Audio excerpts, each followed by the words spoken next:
Tell us about this story that grinded your gears a little bit with a fellow doctor selling about burnout. Oh my goodness. But to say that it grinded my gears a little bit is an understatement of the year. I would say this was like outrage. Wellness is the absolute basics. It's the foundation on which you build thriving, but it's just the starting point. Tell me what life looks like when you're thriving in the hospital versus just basic well. Oh my God, this is my favorite question ever. In the healthcare space, we really talk about burnout as being a problem of biological wellness, getting, the basic human needs met. And you're saying there's something else. Wellness and your kind of basic self-care doesn't necessarily protect you from burnout. If you mask yourself, edit yourself to be anything other than your true self in that moment, that drains energy from you. I don't think I've heard anyone ever connect those ideas together that I've listened to. We think that we need to change who we are to be a good doctor. This is what I call clinician conditioning, right? When you start living your life this way, it becomes your new standard for every facet of your life. From this place, I'm much more likely to speak up in meetings, say when something's not quite right. So in terms of being a leader, it's a different way to lead. Hello, my beautiful friends. My name is Dr. Beck. And I am Christine Barker, and this is Am I Doing It Wrong? A podcast for doctors by doctors. Every week on the pod, we'll be bringing you conversations which shine light in dark places, normalise the doctor journey, ease unnecessary suffering, and give you actionable steps to thrive in all facets of your life. So grab a cuppa and get cozy for this week's episode of Am I Doing It Wrong?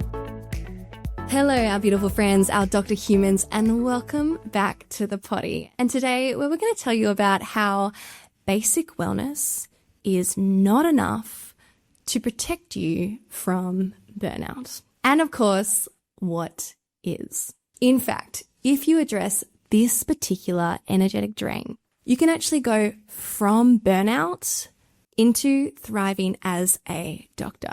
So to kick this all off and where the inspiration came from, Christine, tell us about this story that grinded your gears a little bit with a fellow doctor selling about burnout. Oh my goodness, I'm so glad we're talking about this today. But to say that it grinded my gears a little bit is an understatement of the year.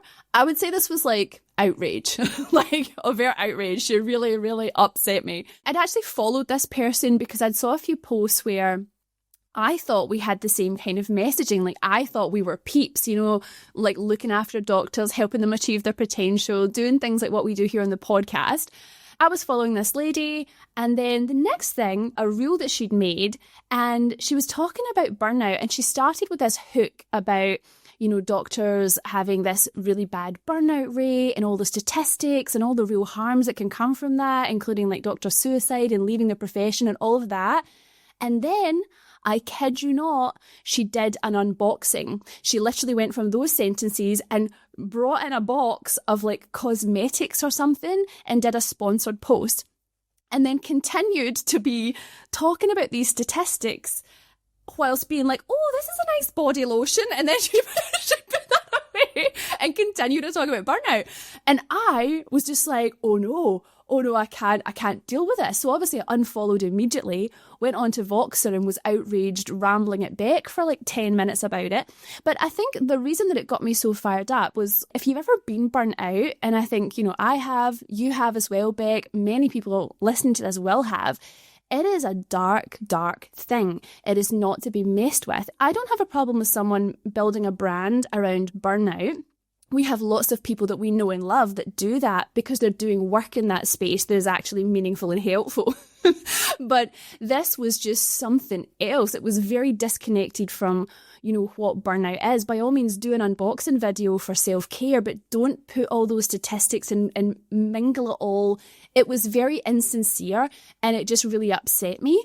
And so it made me really think about, we have quite strong feelings, Beck and I, about burnout and thriving and all the things we're going to be talking about today. And we don't actually talk about it often, probably because we do have these kind of fairly strong and maybe slightly different ideas about it. So we're going to be sharing those today. But something else that I also noticed on Instagram as well, just the other day, just before we had recorded this, I saw another reel from someone who's a lot more well-intentioned, but she was talking about how doctors becoming well is the goal, because well doctors look after patients really well and they can show up to work and enjoy their jobs. And so she was talking about wellness. And even that still grates on me, because personally, I just think that that's not the goal. I think there's just so much more than just basic self-care and wellness. And so that's what we're going to be talking about today. And so I'm curious, Beck, what is your thoughts on that? A few Voxer messages were exchanged. Can I just say, I love a little bit of outrage. And the reason is, and you pulled me up on this a little while ago, Christine, when I was working through something that I was outraged about myself. It's when you see something that upsets you morally, that you don't like, that bothers you about how somebody else is living their life, making decisions, or, about how the systems work and things like that.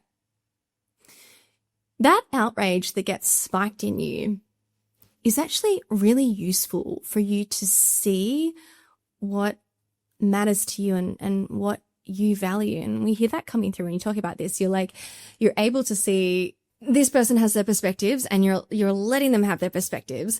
And instead of spending time, condemning them or wasting any energy necessarily on trying to change them, which, sometimes is good work to do. But here, just no, here is the message that I stand by, that we stand by, and let's deliver that. Let's offer that to everybody else in the world. So I love the way that these moments of outrage can actually really be used to help us see the kind of effect that we want to have in the world. And that's really what this episode is about today. So you made the distinction between wellness, and you also said the word thriving when we're talking about this concept of burnout. So can you just tell me a little bit more about the difference to you? Because I think, in the healthcare space, we really talk about burnout as being a problem of wellness. And when I say wellness, I kind of mean biological wellness, getting, the basic human needs met of nutrition, sleep, And you're saying there's something else. Oh, there's so much more. And once you see it, you can't unsee it. So right now it's how I live my life is this way. But there was definitely a long period of my life where I had no idea that I could access this, that this was even a possibility. So what I mean by the difference between wellness and thriving is, when I went to work as a registrar, this is probably the most intense experience. So as a renal reg, lots of sleep deprivation, not looking after myself wonderfully. But even when I did have, better weeks where I was sleeping, I had nourished, I was kind of exercising, I'm well, and I'm going to work, right? I'm well, and I'm going in to my workplace and I'm doing the work. But inside, I'm feeling a bit devoid of life. Feeling a little bit meh, right? And that was my normal for many, many, many years.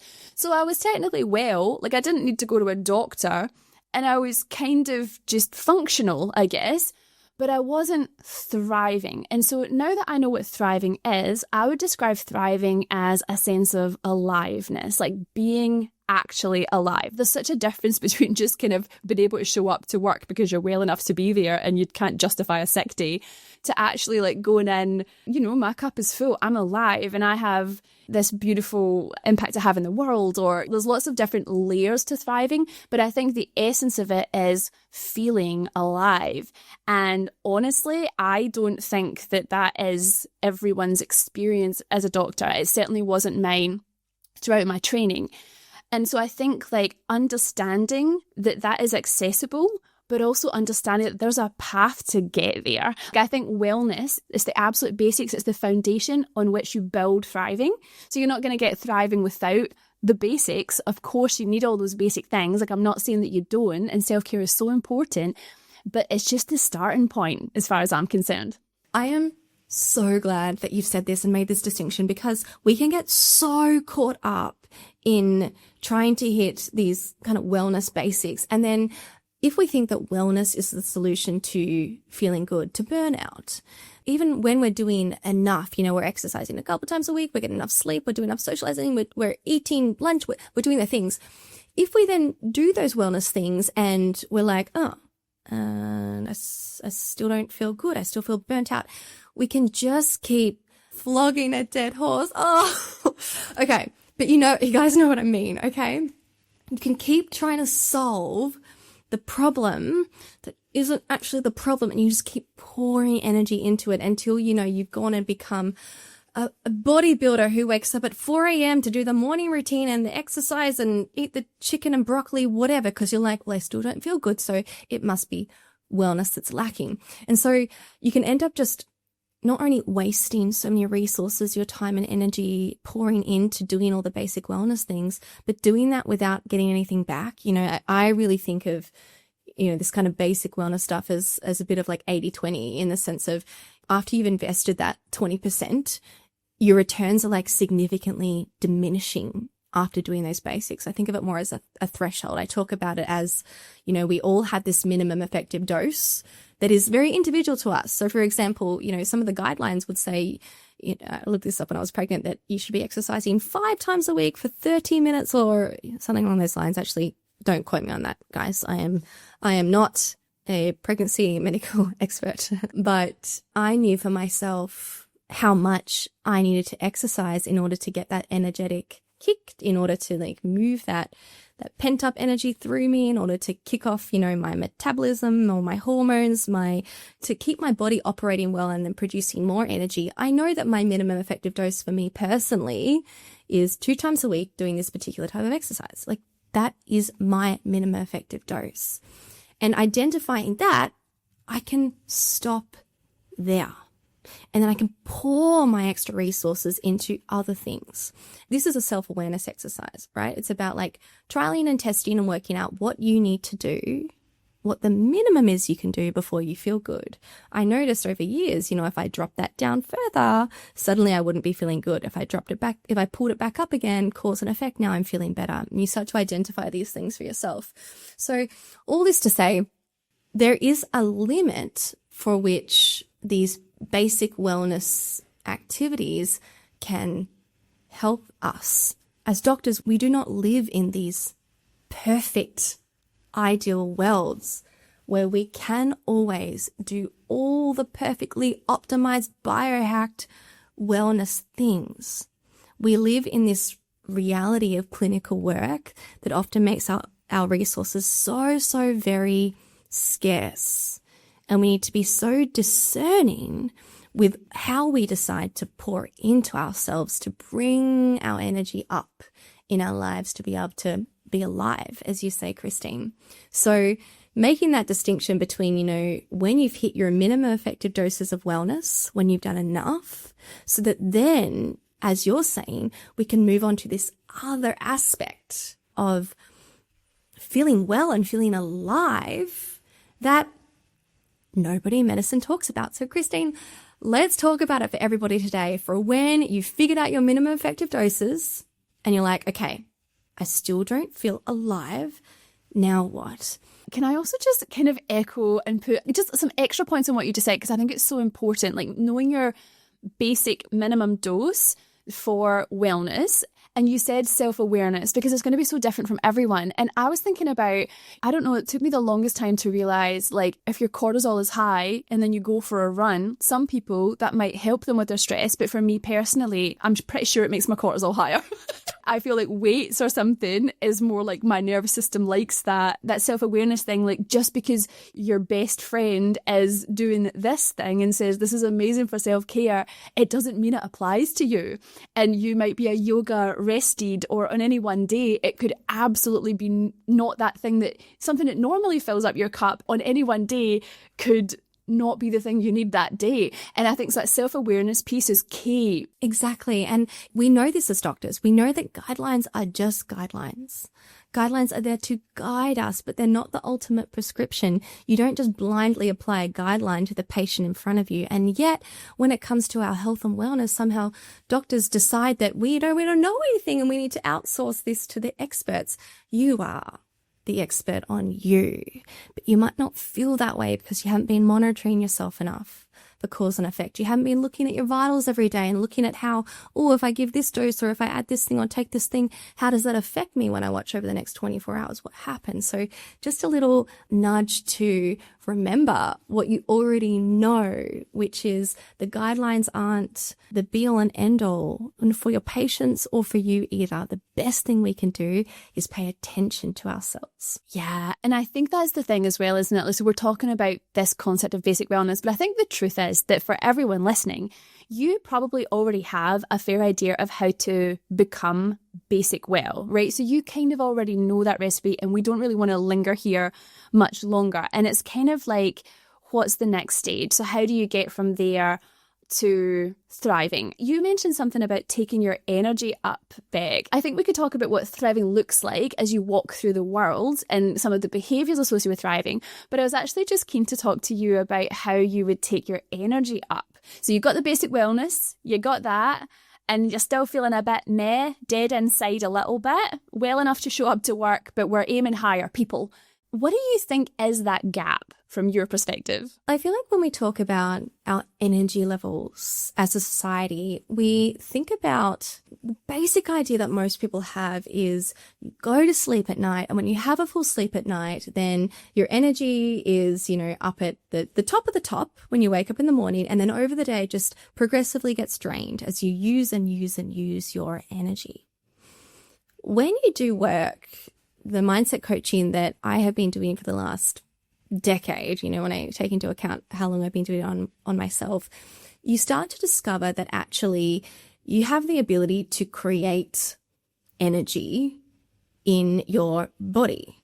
It's not just this resource that is refueled from literally lying down in bed being unconscious. Energy, like the vitality and energy that you feel in your body, is created on a moment-to-moment basis, or also drained on a moment-to-moment basis.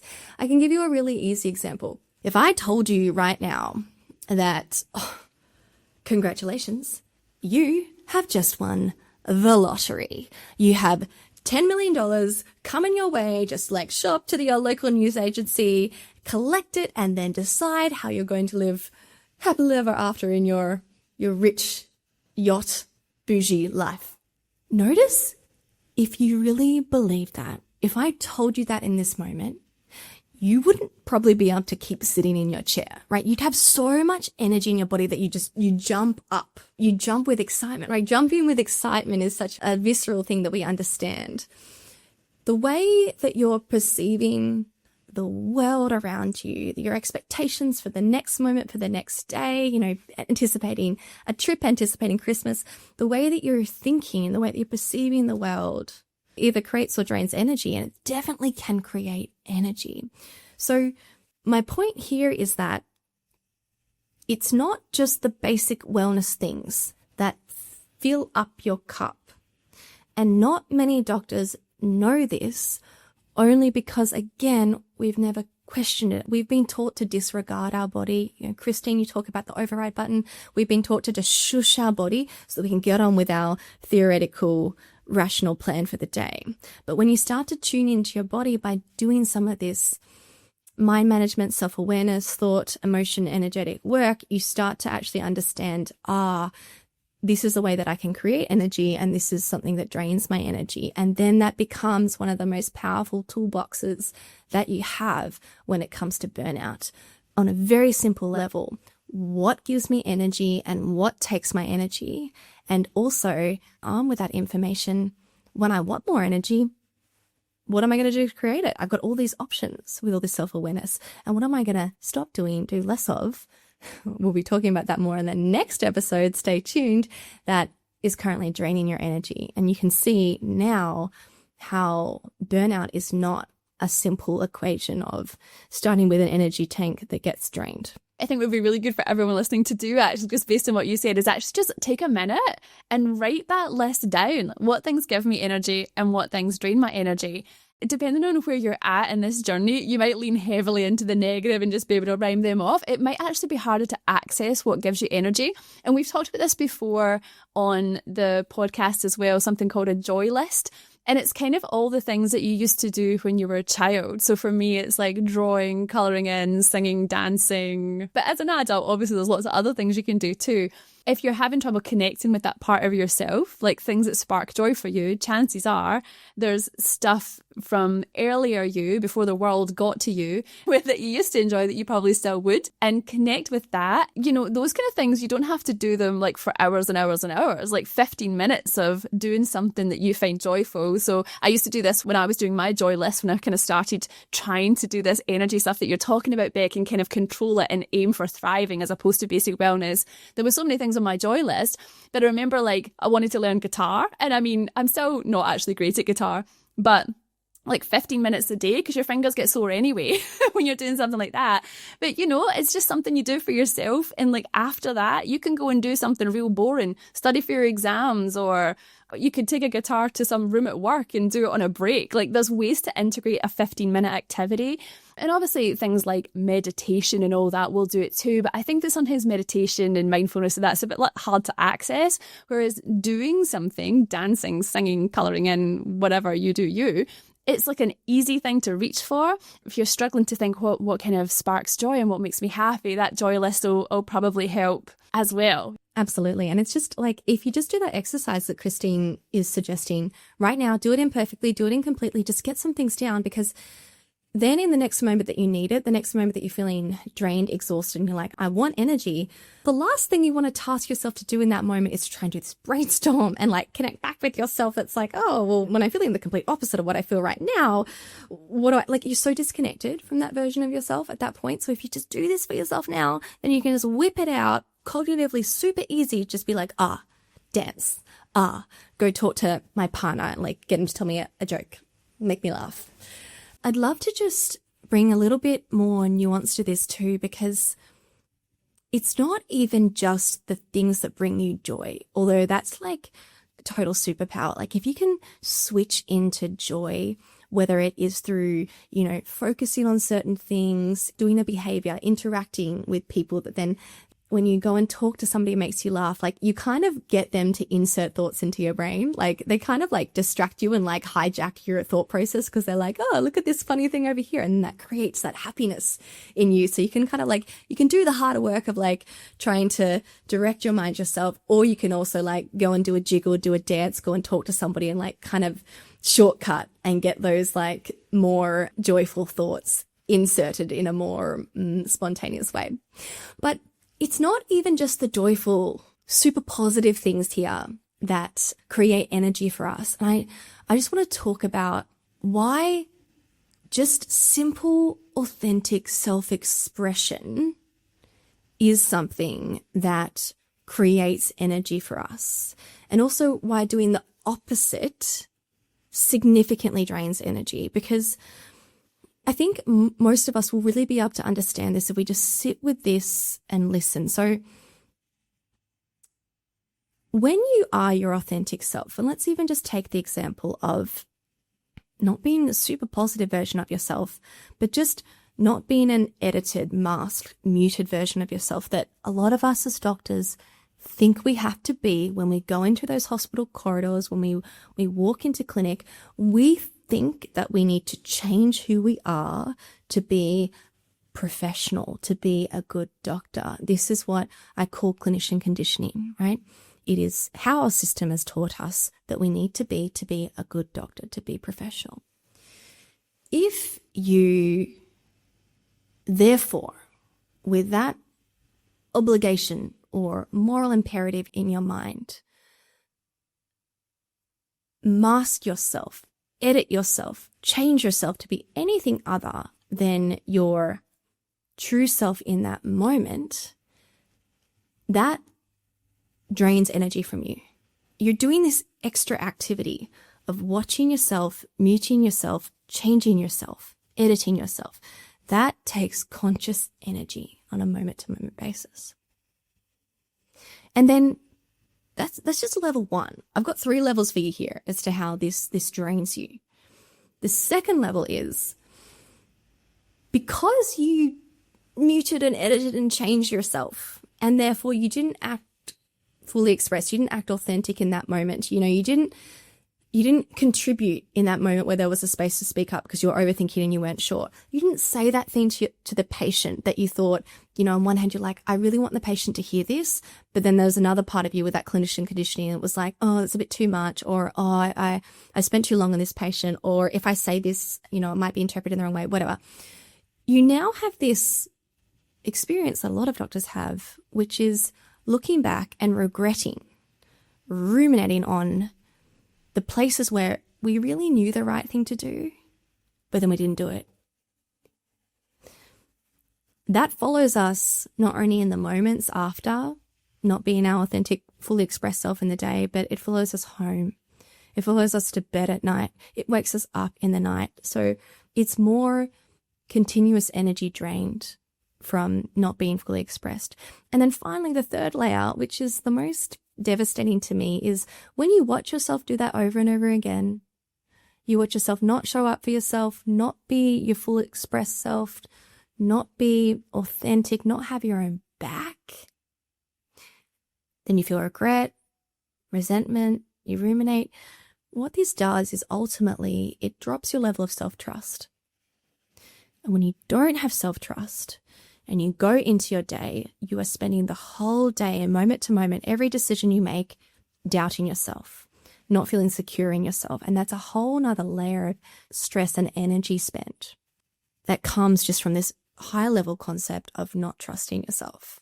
As you were saying that, talking about authenticity as being fully expressed, it kind of is the same thing as thriving, right? It's the same thing as being alive, basically. And so they're all kind of tangled and all kind of mean the same thing. And I don't think I'd really seen that before, like how that's all meshed. But also it's kind of, the word I wrote down here was freedom.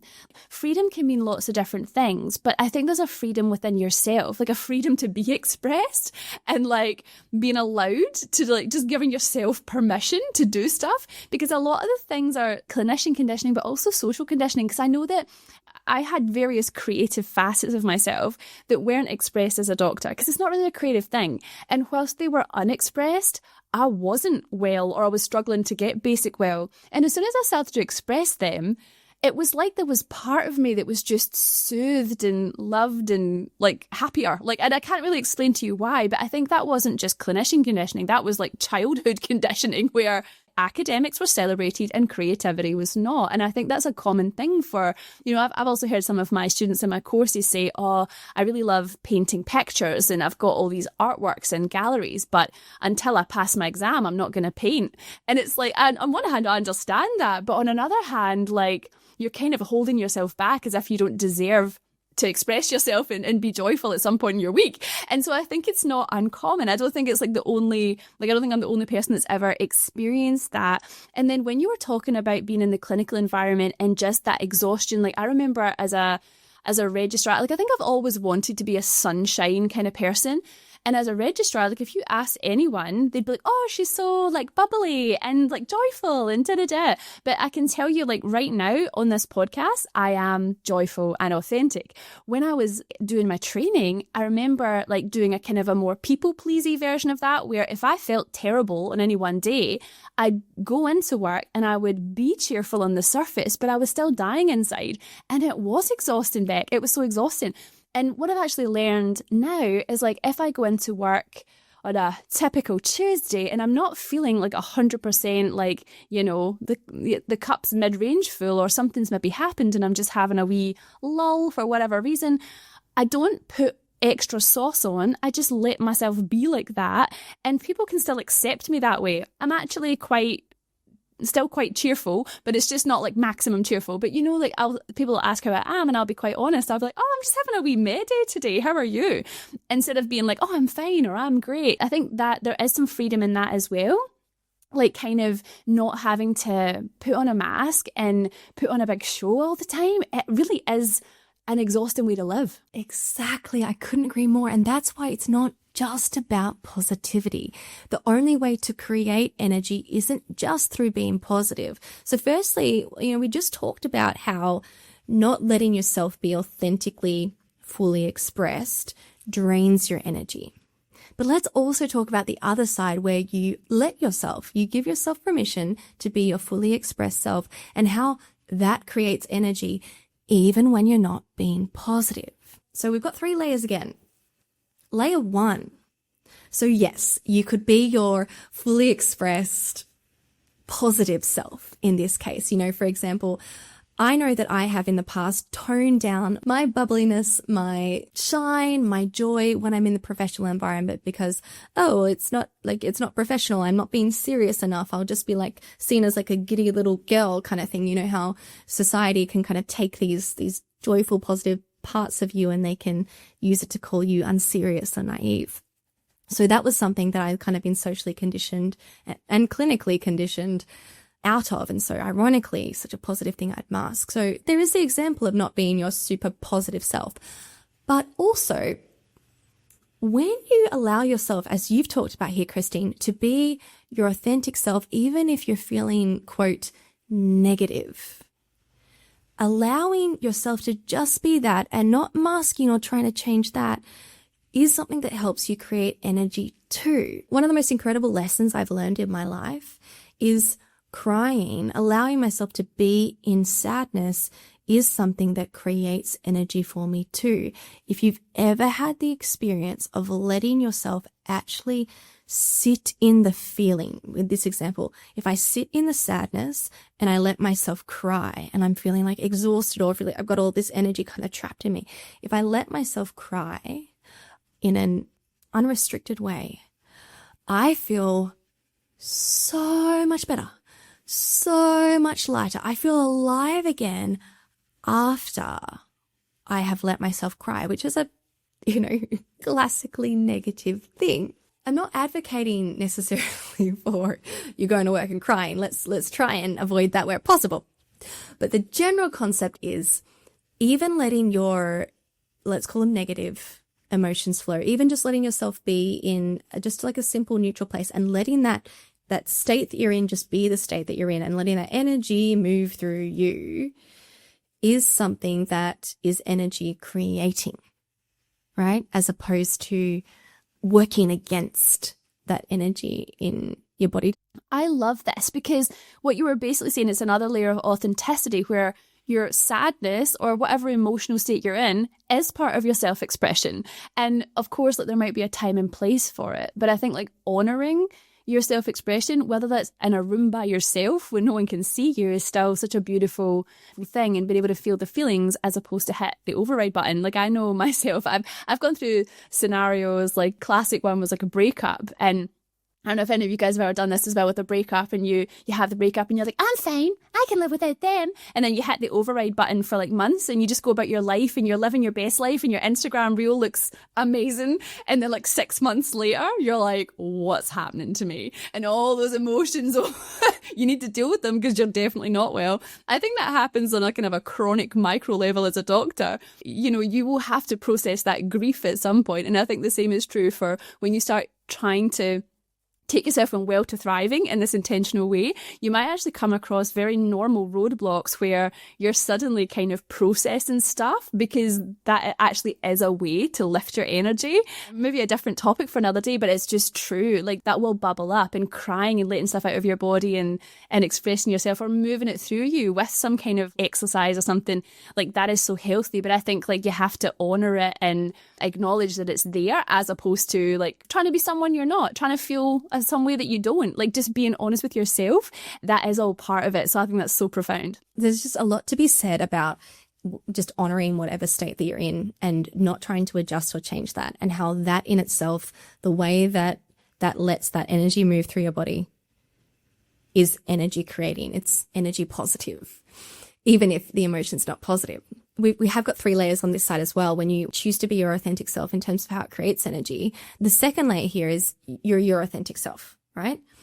And then as a result of that, going out in the world and being yourself, you get to see how your fully expressed self makes a positive difference or is simply accepted in the world. As you're saying, Christine, you shop at a clinic and, we think that, we need to be this certain bubbly thing or be a different way. As you practice just letting yourself be aligned with yourself that day, who you are, you learn that people not only aren't upset by you not presenting a sunshine, but actually people treat you with such high value still in that situation. You learn that you're still valuable even when you're not super bubbly. And that kind of reinforcement to your brain is another energy creating thing. But also, there's no better feeling, I don't think, than when you sort of follow your integrity, you are your fully expressed natural self, and then you see that unique gift, helping somebody in the world, making a positive difference. That reward is so flippin' powerful. When you see your authentic, natural self, without even trying, making a positive difference in the world, that reward is so, so sweet. And that in itself is so energy creating too. And that leads us to the third layer. As I said, when you're inauthentic self, when you're not fully expressed, it reduces your self-trust. You learn that you can't trust yourself. You didn't back yourself. Then you ruminate on it and you regret things. You worry that you don't have your own back and you lose self-trust. Over here, when you let yourself be your fully expressed self, whoever that is that day, let the energy just roll through you and you see the effect of that in the world. And you see that you respect and honor yourself enough. Again, as you said, Christine, you respect and honor yourself enough to be true to yourself. This builds self-trust. So when you're not being your fully expressed self, you're walking around the world not trusting yourself, and that is exhausting. The vigilance required when you don't trust yourself, the overthinking that creates when you don't trust yourself is exhausting. It is an enormous energy drain. Versus when you just get to walk in the world as somebody who trusts themselves. That is energy giving. Ability to be fully expressed in yourself is a key component of your energy management in the day. It can be such a subtle, silent thing that's constantly happening, but it can be constantly having a little drain, right, on your energy that just accumulates over the day. You know, that the way you come home from a clinical day just flawed and you just want to lie on the couch for 2 hours and then you still don't feel better anyway. Or on the other hand, when you are your fully expressed self, you can actually end up with more energy after doing work, after exerting yourself, than before you started. I know, Christine, you and I feel that way after we film these podcasts, for example. I think what's really beautiful is like everything you've said feels so profound to me, and I don't think I've heard anyone ever connect those ideas together that I've listened to. So thank you for like just the way you bring things together always impresses me. Also, what I wanted to sort of circle back to is that we sort of started talking about how wellness and your kind of basic self-care doesn't necessarily protect you from burnout. And then we talked about how like you can actually create energy and kind of minimize the drain of energy in order to go from basic well to thriving. I'll speak for myself, Beck, but maybe you can weigh in a tick about your experience. Is like, even though that is the lens through which I live my life, it is my embodied experience. Like the goal is thriving. The goal is not basic well. Do I still get burnt out? Have I been burnt out in the last few years? The answer is yes, it is. And the reason I ended up there was because of an energetic mismatch, too much drain, not enough filling up. And then from that place of burnout, you get to learn the lesson of where you got out of balance and got out of whack. And what I would say now is that it's not like I am completely immune to burnout. Like I hope that I really never want to experience burnout again. It's bad. But, you know, I expect that maybe as I go through life, it will be an experience that will come and go. And it's just part of being alive, right? You're kind of like, if you're doing things in the world, you might get burnt out. It's more of like not staying there very long. Like now I think that with this toolbox, getting to basic well, like everything stops, get to basic well, and then stack on thriving, it actually closes the loop of like when I've been burnt out in the last few years. The actual time that I spend there is much, much shorter. And honestly, when you go from a place of thriving burnout feels harder because you're so not used to it. You're like, oh my God, I don't feel great. Whereas when I was just basic well and went to burnout, I don't know, they weren't dissimilar, I'll say. So when you start to really thrive, the negative days can feel so negative and you really do want to get out of them because it's so painful compared to when you're there a lot of the time. You would notice it more. It becomes more prominent. Like you're like, oh, Jesus, I need to like stop whatever I'm doing and regroup and figure out how to thrive again. So I guess I just say that to say that this is not like some magical elixir, but it is a toolbox and it is something that Beck and I live and breathe. And it does make sure that we can handle the situation we get ourselves into energetically, even if that is burnout. As you're saying, we're just trying to introduce more tools and more, problems that haven't been identified and haven't been talked about elsewhere in healthcare. Like everybody's just talking about having lunch and sleeping enough and exercising, but there's more that you can try just as a hypothesis that might help you. And instead of flogging the dead horse, somebody please give me something better to say that doesn't make me feel sick. Instead of continuing to try to solve a problem that isn't actually the core problem, this is what Christine and I just want to offer you today. I hope nobody feels anything less than if they end up in burnout. As you're saying, Christine, we just live on this spectrum, and often for ambitious people, when you are pushing the limits of what you can do and trying to get a lot done, then you can easily kind of accidentally tinker over onto that side of burnout. It doesn't mean that, it's not supposed to be a judgment on you. And also, I would really like to paint this picture that it really is possible to live a life where burnout isn't a part of it. And I don't want to seem, one of my biggest insecurities is being really spoiled, but I haven't been burnt out in like a decade actually myself. And that's not because I'm some like super master of productivity and but because now that I've lived my life with this aliveness, I don't let myself go there. It's just, why would I let myself get to burnout when like life is over here and I can be living like this? Once you've had a taste of this aliveness, this thriving, as you said, Christine, it's just so intolerable to be there. And I'm willing to make so many other trades and changes in my life in order to get to feel so alive. And on that note, I would love for you to please finish with talking about what thriving looks like in a more tangible way, because I've kind of talked about like the energies and and it's kind of like a more broad strokes kind of categorical talking. But tell me what life looks like when you're thriving in the hospital versus just basic well. A part of what will motivate us to be more self-aware as we're moving towards burnout and like keep us on the right end of the spectrum. If you guys maybe the theoretical knowing that life can be so, so, so good in this thriving space. Oh my God, this is my favorite question ever. And oh my goodness, yes. Thank you for asking this.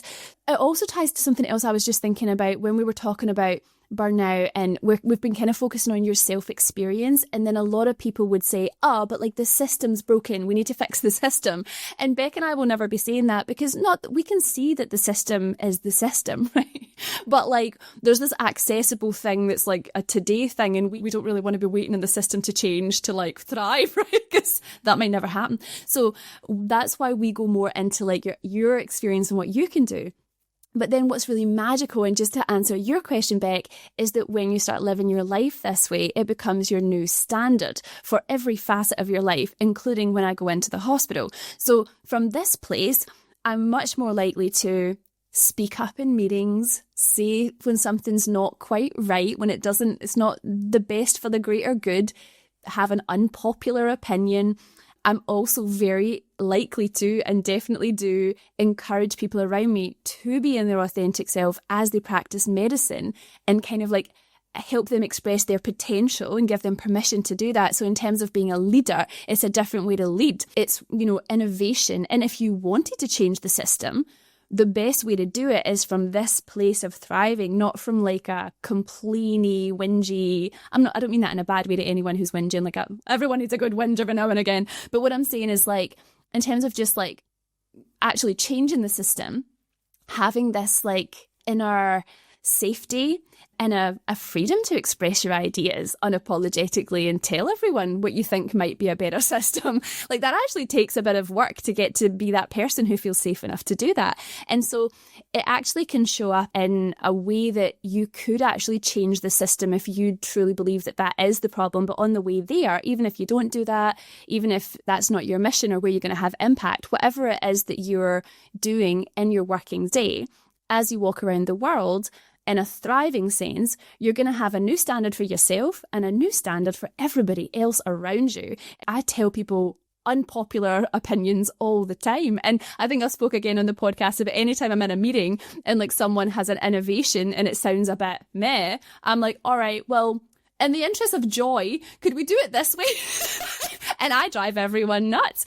But that's my standard for my life. And I think it's everyone's standard for their life. I don't want to settle for less than thriving. And if something's going to, put that at risk, then I'll be standing by it. And I think other ways that this shows up is kind of more negative forces as well, like being able to not be affected by other people who might want to tear you down or who might not be like a benevolent, energy all the time. Like there's all these challenges that just being a human in a work environment, they're going to bring these lessons and gifts into your life for you to work through. And when you start to live from a thrivey place, all of those things are just, some of them just melt away. They're just no longer a problem for you. And otherwise, you've got everything you need to do whatever you need to do and just live your best life despite anything. Or even if you didn't like your workplace, the strength to go and work somewhere else, like things like that, just having that kind of personal safety, trusting yourself, it has a knock-on effect. You can even hear as you're talking, as you rest your mind on what life is like when you are thriving and alive, it's giving you energy just thinking about it because you're like, oh, this feels so good. Even the bad stuff, quote bad stuff, the hard stuff feels good because it's an integrity thing, right? It's not that moment of, speaking up, having a controversial opinion, saying the thing that people disagree with. It's not necessarily a positive thing, but it's the opposite of not saying it and then having that ruminating, regretting, wake you up at night kind of like energy drain that comes. You look at what Christine's talked about here in terms of what thriving looks like and see that what it is to be thriving is fully expressing yourself, right? Even not because you know that you're absolutely perfect, but because you respect and honor yourself enough and you don't hold yourself to ridiculous perfectionistic standards such that you need to be perfect and correct in every situation. But expressing yourself is what it looks like. Expressing yourself is the behavior that you're doing, and it is simultaneously the thing that creates more energy as well, right? So a lot of this is the action taking that is actually the energy creation. It's this positive feedback that gets kicked off. So I love this picture that you've painted for everyone in terms of what thriving looks like. And I'm sure there's a portion of this audience that just feel like so ready and fully inspired to be that. You're like, thank you, Christine. You've just painted this picture for me that I didn't even realize I wanted, but I want that. And I'm going to go and execute on that tomorrow. I am more excited than afraid to do that. You're just like, yep, that's for me. And then also for you guys, you might have been listening to that list as Christine was talking about what thriving looks like and just kind of like, shrinking, flinching, like I don't really want to do that. I'd love for you guys to use that as a self-reflection, because if you've gotten this far in the episode, then this does resonate with you, right? Thriving, this fully aliveness, being fully expressed resonates with you. And that restriction, that ick, that's going to be representing the fears that you have that are in the way of you giving yourself permission, having the courage to be yourself. And those fears are worth addressing. Just look at Christine. Look at her as she talks about what life is like thriving. I just love this episode. We have not spoken about this because of, I think it can upset people, and we're kind of aware that it can upset people, and that would never be our intention. So like we say, we've been burnt out. I have been a zombie going to work. So if that's where you're at, just know that there's something else. We're not judging you, don't judge yourself, but we wish you this beautiful authenticity, this fully expressed self. We want to see who you are, let it come out as the years go by, just let little sparks of you out again and again. And we hope that you found this episode useful. If you have, give us an emoji in the comments below. Thank you so much for listening, and we'll see you again next week. Bye. We get so many heartfelt thank yous from our fellow doctors for having these vulnerable conversations on this public podcast. If you want to say thank you too, we would be most appreciative if you left our podcast a review. Reviews actually mean everything to us because they're what make the platform share this podcast with all the other Dr. Humans. And our mission is to make as many Dr. Humans as we can reach feel more human. Just go to the podcast app, click on the show, and find the option to review. The other way you can help us is just by sharing the podcast with someone in your life who you know will say, thank you for saying that, or tagging us on social media. And if you're in healthcare looking for speakers for your next event, or professionals who actually get it to facilitate the vulnerable conversations our teams of doctors need, request us through podcastfordoctors@gmail.com.